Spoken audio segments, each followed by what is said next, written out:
નમસ્કાર student, Mahakal coaching સેન્ટરમાં તમારા બધાનું સ્વાગત છે। દરરોજ હું ગુજરાત પોલીસની જે આવનારી પરીક્ષા છે તેના ક્વેશ્ચન રજૂ કરું છું। તો 50 માર્ક્સની અંદર જે આવશે ઇતિહાસ, સાંસ્કૃતિક વારસો, ગુજરાતનું ભૂગોળ અને ભારતનું ભૂગોળ, આ ટોટલ તમારું 50 માર્ક્સનું રહેશે। તો આટલા દિવસથી હું બંધારણના જે પ્રશ્નો આઈએમપી હતી રજૂ કરતી હતી। આજે ભારતનો જે ઇતિહાસ છે એના પ્રશ્નો 12 પ્રશ્ન મૂક્યા છે મેં, જે આઈએમપી છે। તો ખાસ તૈયારી કરજો। જે ક્લાસીસમાં આવે છે એની તૈયારી તો ચાલુ જ છે, નથી આવતા તે લોકો પણ ખાસ તૈયારી ચાલુ રાખે। ભારતના ઇતિહાસના જે આઈએમપી પ્રશ્ન છે તે મેં આજે લીધા છે। જોઈએ તેની અંદર આપણે પ્રથમ પ્રશ્ન છે તે, આર્યોએ સૌ પ્રથમ કયા વેદની રચના કરી હતી? તો તેનો જવાબ આવશે ઋગ્વેદ।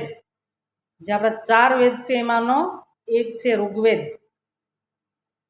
તો તેની રચના કોણે કરી હતી? તો સૌ પ્રથમ કયા વેદની રચના કરી હતી આર્યોએ? તો ઋગ્વેદની કરી હતી। સેકન્ડ જે પ્રશ્ન છે 2 નંબરનો, વેદાંત તરીકે કોને ઓળખવામાં આવે છે? તો ઉપનિષદો જે છે તેને ઓળખવામાં આવે। જવાબ આવશે તેનો ઉપનિષદ। તો પ્રશ્ન ઇતિહાસ હોય કે ભૂગોળ હોય કે કોઈ પણ હોય, બુક્સની અંદરથી જ પૂછાય છે, જે આપણે ભણ્યા છે એની અંદરથી જ। તો ખાસ તમે અત્યાર સુધી જે કંઈ ટોપિક અત્યાર સુધી જે ભણ્યા છે, ગ્રેજ્યુએશન સુધી કે 12 ધોરણ સુધી જે ભણ્યા છે, ઇતિહાસ ભણ્યા છો, ભૂગોળ ભણ્યા છો, નાગરિક શાસ્ત્ર કે કોઈ પણ વિષય, મતલબ સામાજિક વિજ્ઞાન, સમાજશાસ્ત્ર જે છે એની અંદરથી જ આ બધા પ્રશ્નો પૂછાય છે। અને આપણે બધું ભણેલા જ છે, પણ ફક્ત એને રિમાઇન્ડ કરવાની જરૂર છે। ઓફલાઈનની અંદર હું આ તમારા જે ક્વેશ્ચન છે એની ડિટેલમાં સમજાવું છું। વિડીયો ઘણો ટાઈમ ના લઈ વધુ ટાઈમિંગને કારણે હું શોર્ટકટમાં તમને ફક્ત આમાં આન્સર જ આપું છું। કારણ કે આમાં એક એક ક્વેશ્ચનને સમજાવી અને એની હિસ્ટ્રી આપણે સમજાવવા બેસીએ તો ઘણો ટાઈમ લાગી જાય। એટલે ડાયરેક્ટ તમને એટલા માટે 10 થી 12 ક્વેશ્ચન રજૂ કરી દઉં કે તમને એક્ઝામ જે હું લઉં છું એમાં સરળતાથી તમે યાદ કરી શકો। વિડીયોનું આપણે ખોટી વાતો કરીને વિડીયોનું લંબાણ નથી કરવાનું। પ્રશ્ન નંબર 3 જોઈએ, ચંદ્રગુપ્ત મૌર્ય કયા સ્થળે શિક્ષણ મેળવ્યું હતું? તેનો જવાબ આવશે તક્ષશિલા। એના પછી પ્રશ્ન નંબર 4, 1857ના વિપ્લવનો પ્રથમ શહીદ કોણ હતો? તો જવાબ આવશે મંગળ પાંડે।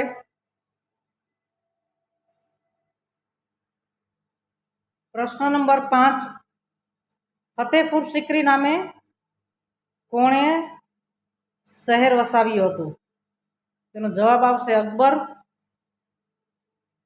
પ્રશ્ન નંબર 6, વેદ તરફ પાછા વળોનું સૂત્ર કોણે આપ્યું? તેનો જવાબ આવશે તો સ્વામી દયાનંદ સરસ્વતી। પ્રશ્ન નંબર 7, કોર્નવોલિસ કોડ કયા વિષયનું પુસ્તક છે? તો તેનો જવાબ આવશે કાયદો। કોર્નવોલિસ નામનું જે કોડ નામનું જે પુસ્તક છે તો કયા વિષયને લગતું છે? તો જવાબ આવશે એનો કાયદો। પ્રશ્ન નંબર 8, ગાંધાર શિલ્પશૈલી કોણે વિકસાવી હતી? તો ગ્રીક મૂર્તિકારોએ। ગાંધાર નામની શિલ્પશૈલી છે જે એ ગ્રીક મૂર્તિકારોએ વસાવી હતી, એનો જવાબ આવશે। પ્રશ્ન નંબર 9, ચરક સંહિતા કઈ વિદ્યાનો ગ્રંથ છે? તો આયુર્વેદ આવશે એનો જવાબ। પ્રશ્ન નંબર 10, કલ્પસૂત્ર કયા ધર્મનો ધર્મગ્રંથ છે? તો જૈન ધર્મ છે તેનો ધર્મગ્રંથ છે કલ્પસૂત્ર, જે એનો છે, જે દાખલા તરીકે રામાયણ, મહાભારત છે, બાઇબલ છે, એવી રીતના કલ્પસૂત્ર જે છે તે પુસ્તકનું નામ છે ને એ જૈન લોકો છે એનો તેમનો ધર્મગ્રંથ છે। પ્રશ્ન નંબર 11, વિજય સ્તંભ ક્યાં આવેલો છે? તો તેનો જવાબ આવશે ચિત્તોડ। વિજય સ્તંભ છે તે ચિત્તોડમાં આવેલો છે। પ્રશ્ન નંબર 12, પુરાણોની મૂળ સંખ્યા કેટલી છે? તો જવાબ આવશે 18। તો 12 પ્રશ્ન છે તે આપણે વીકલી ટેસ્ટ લઈ એમાં હું પૂછવાની। ગયા વખતે 50% સ્ટુડન્ટ એવા હતા કે એને વ્યવસ્થિત તૈયારી કરી હતી। 50 સ્ટુડન્ટ એવા છે કે હજી પણ આળસ કરે છે. તો આળસ કરશો તો પનિશમેન્ટ તો મળવાની જ છે તમને લોકોને. ગલતી વારંવાર કરો તો કોઈ માફી નહીં મળે, પનિશમેન્ટ મળે. એનાથી બહેતર છે કે તમે તૈયારી વ્યવસ્થિત કરો. ક્વેશ્ચન જેટલા પણ આઈએમપી છે એ જ હું રજૂ કરું છું.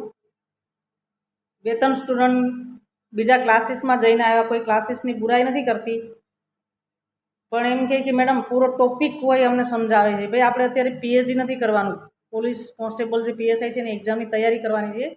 તો ક્વેશ્ચન આન્સર યાદ રાખો. તમે પૂરેપૂરો પેરેગ્રાફ યાદ કરી લો અને ક્વેશ્ચન આન્સર યાદ ન રહે તો એનું કોઈ મહત્વ નથી. તમારા માટે ટાઈમ કાઢી અને હું વિડીયો બનાવું છું અને ક્વેશ્ચન રજૂ કરું છું. તો વ્યવસ્થિત તૈયારી કરો. વિડીયોને જોઈ અને લાઈક અને સબસ્ક્રાઈબર કરવાનું. અને ખાસ કોપી બુક જે છે તમારી, એની અંદર ક્વેશ્ચન આન્સર જે હું વિડીયોમાં મૂકું છું તમારી કોપી બુકમાં બનાવી લેવું, જેથી કરીને તમારે વારંવાર મોબાઈલમાં વિડીયો ઓપન કરીને જોવાનો હોય. બરાબર. બીજા એમ કે ના વિડીયો વારંવાર જો, ના, મારે વ્યૂ વડાવવાની કંઈ જરૂર નથી. તમે એક વખત વિડીયો જોઈ અને કોપી બુકમાં તમે એના આન્સર અને ક્વેશ્ચન મને લખી લો. નેક્સ્ટ પછીનો વિડીયો કાલ મૂકીશું. જય હિન્દ, જય ભારત.